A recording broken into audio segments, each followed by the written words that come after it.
Coming up on this week's episode of Flash Talk, men's basketball head coach Rob Senderoff talks about the rivalry matchup coming up at home on Friday against the school down the road. Two Kent State of minds on this show with women's basketball's Bianca Juzzo and Kent State Gymnastic's Dani Fuertes. Tamzin Barroilhet of Cleveland WNBA talks all the exciting things coming up for the WNBA's newest franchise. And finally, women's basketball head coach Todd Starkey talks about his team's big rivalry win at the school down the road last Saturday. All that and more coming up in a flash.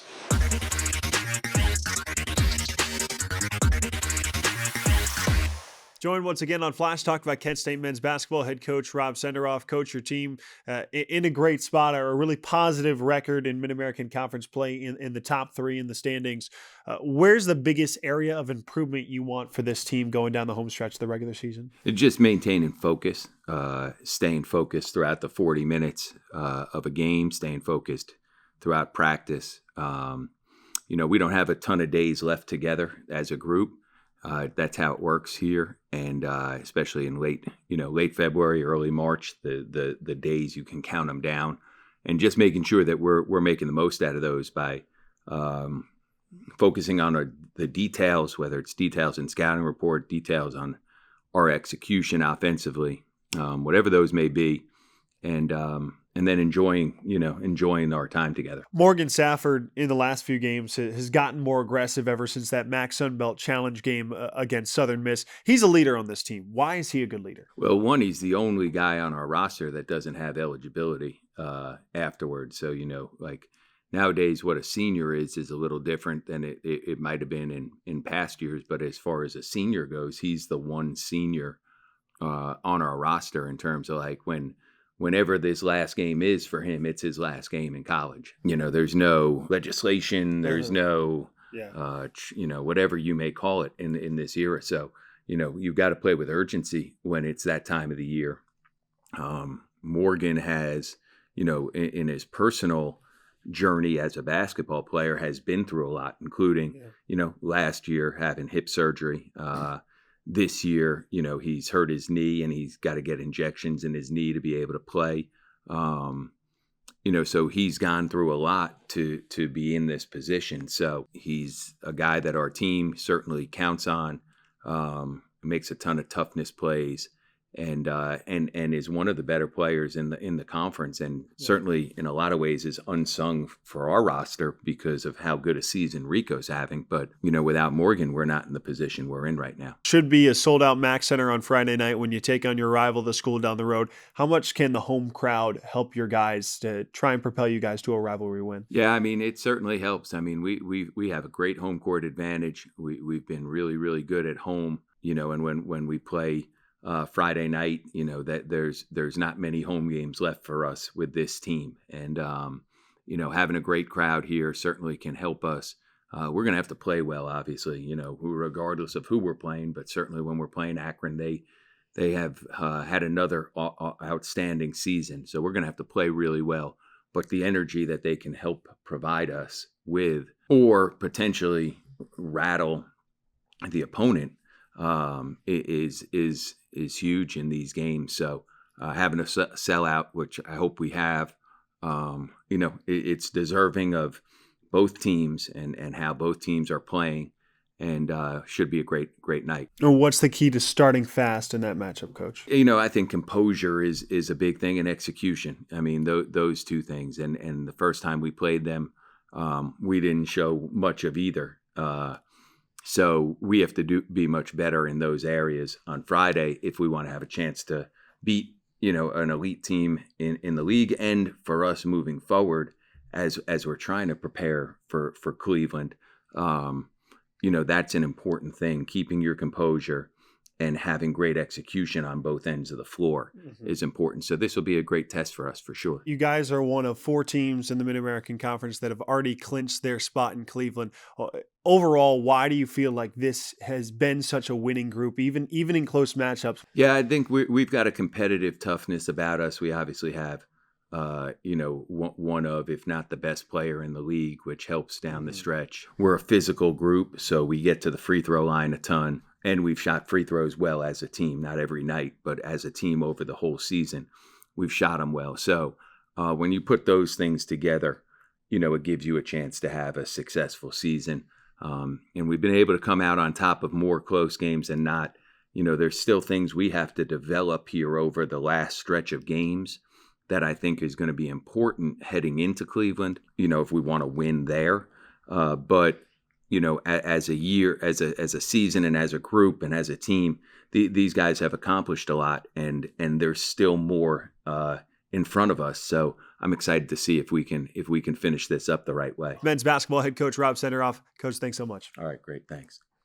Golden Flashes fans, it's time to lock in your seats. Single game tickets for Kent State men's and women's basketball MAC games are now available. Come out to one of the best mid-major environments in all of college basketball, with championship coaches leading the way.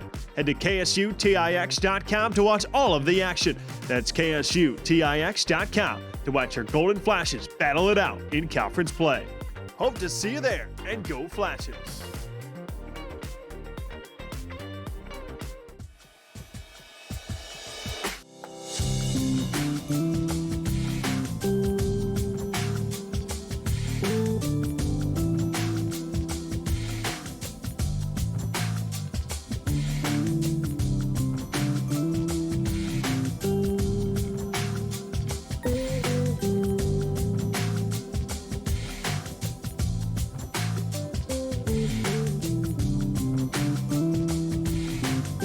Flash family, I'm Andrea Filote, and joining me today is Bianca Juzzo on Kent State of Mind. So you're originally from Brazil. What sparked your interest all the way out here at Kent State when you're looking for schools? I wanted to find a place that I felt like home, just like Mexico. I knew it wouldn't be the same because of the weather and everything. But President Daikon speaking Portuguese definitely made my eyes bright. I felt like connected, and all the teammates too, the way they treated each other in my visit was very cool. Outside of that, what were some of your first-time experiences that you had here that made you think, oh yeah, this is the place for me? I think the way they embraced me for being an outsider, I would say. They were very curious about my culture and the past experience that I had here. I was able to go to Greece in 2023, and it was a life-changing experience. It was the best time of my life, and I will cherish forever. If you could explain your experience here at Kent State in one word, what would it be? It would be life-changing. That's 2 words, but we didn't have it. So looking at everything you've experienced here, how is that shaping what you want to do next in life? I feel like being here, I was able to find myself, kind of recognize myself and doing what I love to do, which is being in sport. I just feel like I have so many opportunities now and a life full of experience to carry that on. You've told me a lot about your internship opportunities that you've done here. I know you've done things in the weight room, now with facilities. Can you tell me a little bit about that? Yeah, so I work in the strength and conditioning with Bob, which is my strength and conditioning coach. And I was able to see the other side of an athlete, or the coaching-wise thing. I was able to be with different sports, know what they do, what they have to do for their sport specific, because it's different than basketball. And with facilities, I am able to work with David. So I know basically everything that goes on in game day operations, and goes things from mopping the floor to prepare the locker rooms for the visitor team. And I think it's pretty cool, and all these things that goes on in the backstage. Being an international student is obviously pretty hard. You know, you're far away from home. You're not really around family all the time. How does the team help you adjust to that? I think from day-to-day experiences, we practice together. We share our meals together most of the time. We travel together. We talk about everything, and I feel like it's family because they care about me and I care about them as well, and I will always do. Thank you for joining us today, Bianca. Thank you. Go Flashes. Joining me today on Kent State of Mind is Dani Fuertes. Going through the recruitment process, you probably had a lot of offers on the table. What about Kent State really stood out to you? When I went on my visit for Kent State, I feel like what stood out is the family community and feel when I saw the team. When I visited, they were all very welcoming, really wanted to know about me more than just gymnastics. And outside of that, I feel like the campus really felt like home to me. Off the mat, you're just as academically involved. Can you talk a little bit about your scholarly side? Outside of the gym, I am the vice president of Beta Gamma Sigma with my majors in finance and accounting and my minor in marketing. With that, I'm also part of SAC, and I feel like with that, I have gained a lot of leadership outside of the gym, being able to communicate and have a voice for our team. So right in the beginning of your sophomore season, you suffered a major setback with your Achilles. What has that experience taught you about yourself? I feel like after tearing my Achilles last year, I gained another role on the team and found another purpose and another way to contribute and support my teammates in another way other than just competing. As hard as it is, I feel like I've learned a lot about myself and how to be a leader in other ways. To you, what is more stressful, being an athlete and competing or watching your teammates compete? I feel like I get a lot more nervous when my teammates are competing because I really want them to perform well. I feel like when I'm competing, I'm more just like in my zone and just focusing on myself and what I'm doing. If you weren't doing gymnastics, what do you think you'd be doing instead? I feel like if I wasn't doing gymnastics right now, I know a lot of my old teammates would go into pole vaulting or diving, so I feel like that would be fun to take. Track and field. I heard. So out of all of your events in gymnastics, which one is your favorite? My favorite event would have to be floor because I just like the performance part of it. Even watching my own teammates, we all love to do each other's dances. I feel like even when I'm out there alone, my teammates are with me, dancing with me, and I feel just a lot more relaxed on that because I'm just having fun out there. Can you tell me a little bit about the song that goes along with your floor routine? So last year I did Black Betty by Ram Jam, and now I'm doing Crazy Train by Ozzy Osbourne. And I feel like I've always just stuck with rock music for floor because I feel like it gets me pumped.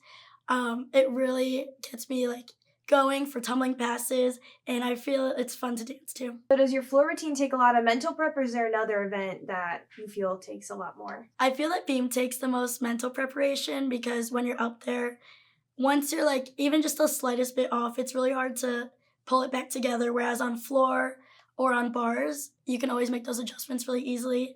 And on beam, sometimes it's easier when it's silent rather than when your teammates are screaming at you on other events. Well, thank you for joining me today on Kent State of Mind, Dani. Of course, and go Flashes! Golden Flashes fans, it's time to lock in your seats. Single game tickets for Kent State men's and women's basketball MAC games are now available. Come out to one of the best mid-major environments in all of college basketball, with championship coaches leading the way. Head to ksutix.com to watch all of the action. That's ksutix.com to watch your Golden Flashes battle it out in conference play. Hope to see you there, and go Flashes! Looking to revamp your home? Let Fair Painters, owned by Kent State football legend Brian Winters, tackle the job. From flawless interior painting to precise drywall repair and stunning cabinet refinishing, we've got you covered. Our local team in Streetsboro ensures top quality craftsmanship, fast service, and a 10% discount for veterans. Make your home look its best with the pros you can trust. Visit fairpainters.com or call 888-602-3247 for your free estimate today. Fair Painters, where fair meets quality. Joined here on Flash Talk by the Senior Vice President of Corporate Partnerships and Commercial Strategy for Cleveland WNBA, Tamzin Barroilhet. Tamzin, appreciate you joining the show. Yeah, hi. Thank you for having me. Of course, and being in charge of corporate partnerships, obviously there's a lot of excitement coming forward with Cleveland WNBA. What have been the biggest priorities for you and your team in terms of the relationships that you're trying to foster? Our biggest purpose right now is being the most inclusive basketball brand and franchise that exists. And that's a big North Star.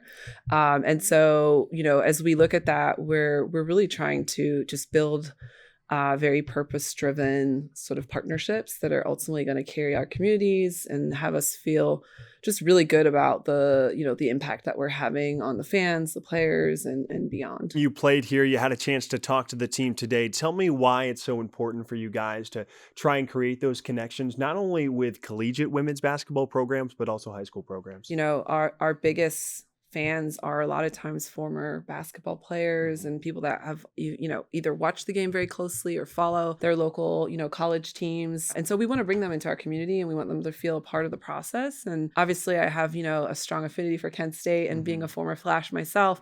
It starts by being here, being present, showing up and letting them know that, we want them to be a part of it. And so from high school, to little hoops to all the way to the pros and everything in between, that's what this is about. It's about bringing everyone into the mix. In 2024, of course, the Women's Final Four was held in Cleveland at Rocca Arena. Sold out. Why do you feel like the Northeast Ohio and Cleveland area specifically is such a growing market? It was one of the major selling points for the league and as to why they chose Cleveland. There is an undeniable, just statistically that the region is just, dominating in terms of support and fans and was ready to receive a professional women's sports team. And so that's kudos to the people in the state who are pouring behind women's sports, continue to pour behind women's sports. And I think, and bringing the, first of its kind major league women's sports team back to Cleveland is only going to pour more and halo into the rest of the region. So I think it just shows for the people and the sports fans that are here that there's just a commitment to wanting to be the best, and we get to do that now and show the rest of the world. As far as the announcement for when, the team name can come out, when can fans expect that? And then from your perspective, how will that help you guys once that name is announced in terms of partnerships and strategy? There's a ton of work that's happening right now. We don't have a name picked out. We're really working diligently and bringing in different partners and external partners to really evaluate the process. And we're listening. We're listening a lot to people in the community, former Rockers fans to community leaders from different entities. We're working with some of the best in the business to really make sure that we go about this right. Timing wise, we are looking at later this summer. So be on the lookout. Encourage everyone to follow closely on, the Cleveland WNBA social accounts, WNBAcleveland.com, for more announcements. Like we're definitely going to be very forthcoming with information, and we want everybody to be there, be a part of it, follow it, and share what's going on. Mark your calendars later this summer. We have some special stuff coming. And talking about your time here at Kent State, you were a student athlete here. You played under Bob Lindsey for 3 seasons. Tell me how your time as a student athlete at Kent State helped prepare you for the sports business world and the role you're in now. I was telling, the basketball team just before, there's so much that you go through as a Division I athlete, as an athlete in general, that prepares you for the after sort of the work world and the corporate world.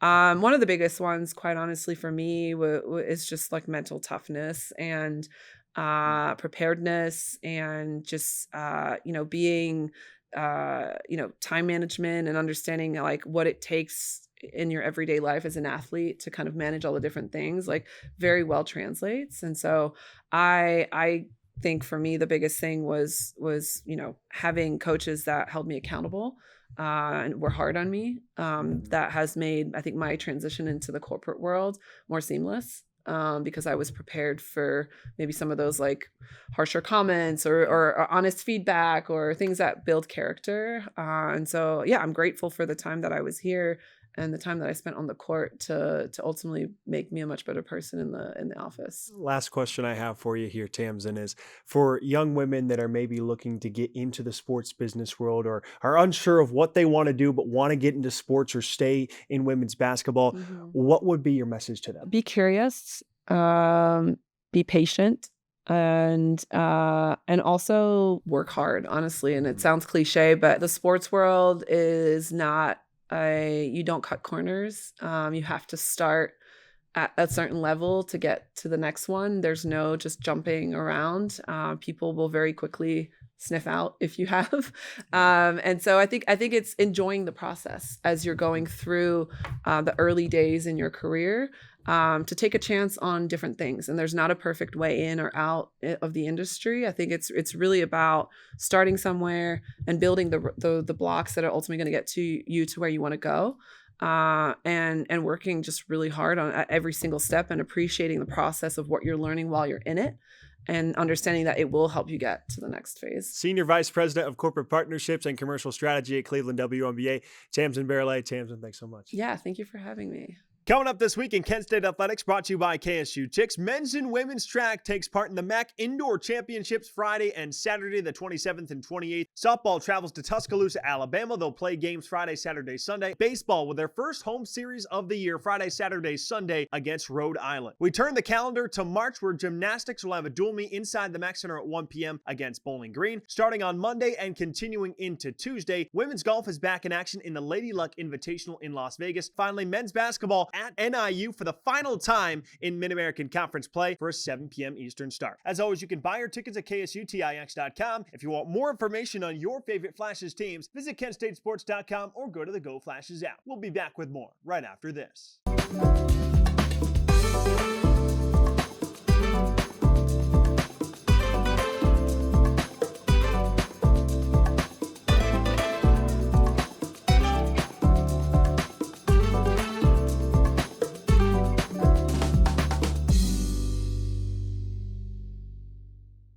At Kent State, we have embraced the idea that we are the institution where students get an opportunity to develop a global perspective.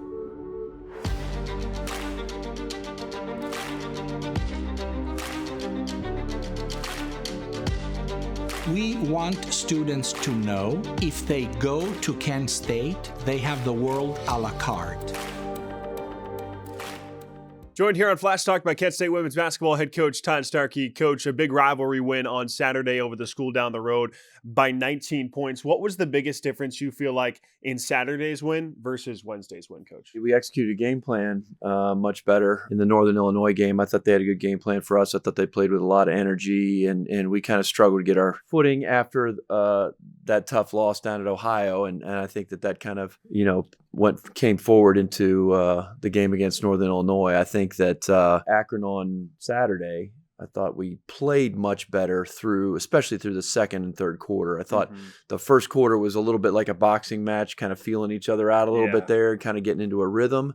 And then second and third quarter, I thought we just played phenomenal. There was that run in the second quarter. I'm pretty sure it was 24-2 or something like that. You outscored them 26-9 in the second quarter. What did you guys kind of figure out at that point? Because you said it was kind of like a boxing match in the beginning. What was the turning point there? We just got a lot more rigid defensively. We communicated much better. I thought our coverages were really good. Thought we contested everything, kept them off the offensive glass. From a defensive standpoint, we were really rigid. And then offensively, I thought we did a much better job of screening bodies, executing our stuff, getting the ball where we needed to. We did a great job throughout the whole game of taking care of the basketball. Until late, we had only single-digit turnovers.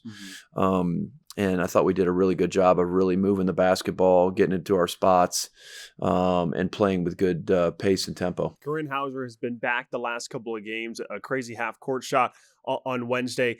Because of injuries this year, you have had to play a lot of players, which now you have a lot of depth. So how do you kind of decide some of those lineup decisions down the stretch? Because we've seen some players one game will get 25 minutes versus 10 the next game. How do you go about that as a coach, making so many tough decisions with good players? Yeah, I mean, some of that has to do with who we're playing, right? I think lineups, back to another boxing reference, styles make fights, right? Yeah. So I think the type of team that we're playing, do they play two bigs versus four guards?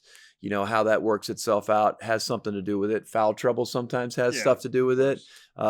Players that are playing effectively, and into a rhythm, players that might be struggling a little bit, that type of thing. And, so there's a lot of nuance to making decisions on lineups. But this time of year, we really want to try to get into a little bit more continuity with the lineup and the flow and who we're playing, tighten up the lineup a little bit and kind of see how that plays out. It's been difficult to get to that point because of all the injuries, and I think we've went back and looked at it. We've used 8 or 9 different starting lineups this year as we were going through the season, and it's hard to get into a rhythm that way. But hopefully at this point we're able to work some of that out and get a little bit more continuity as we're moving through. Tough 3-game stretch coming up. I'll focus on the first matchup on Wednesday. You guys go out east to the newest member of the Mid-American Conference, UMass. You guys hung tough with them for quite some time here at home. UMass pulled away late in the fourth quarter. What do you guys have to do to get a win on the road there? Yeah, I mean, I think we played a really good first half against them here. Third quarter was really poor on our they turned us over a lot. We got out of rhythm and that type of thing and came back. We ended up losing the game by only 5. So at that point we looked back at the lineups that we were playing, who was out.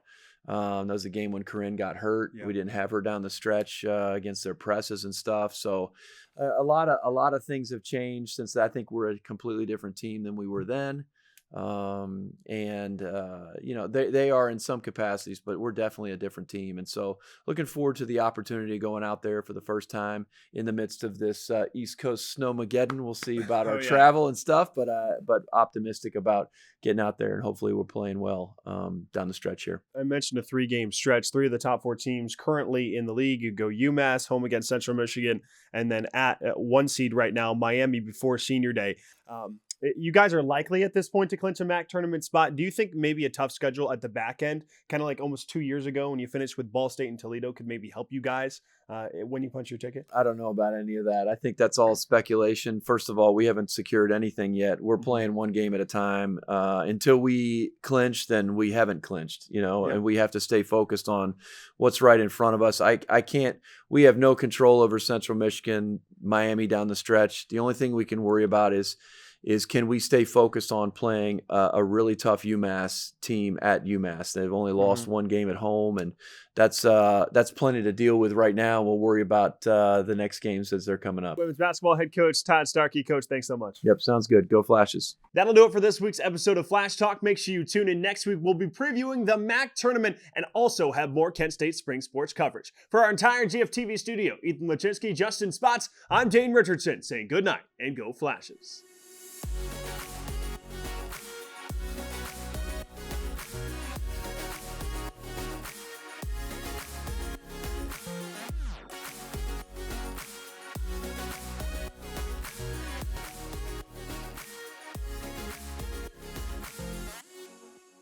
Attention Golden Flash fans, when it's time to make your next big move, choose the team that's officially in your corner. Green Lending, the exclusive mortgage partner of Kent State Athletics. Right now, when you mention Kent State, Green Lending will cover your appraisal, helping you save money from the very start.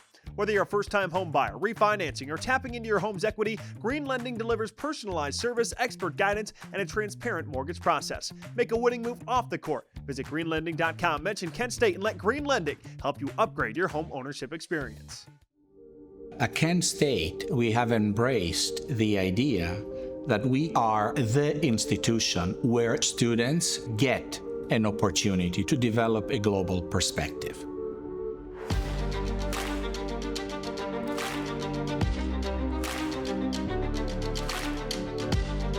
We want students to know if they go to Kent State, they have the world a la carte.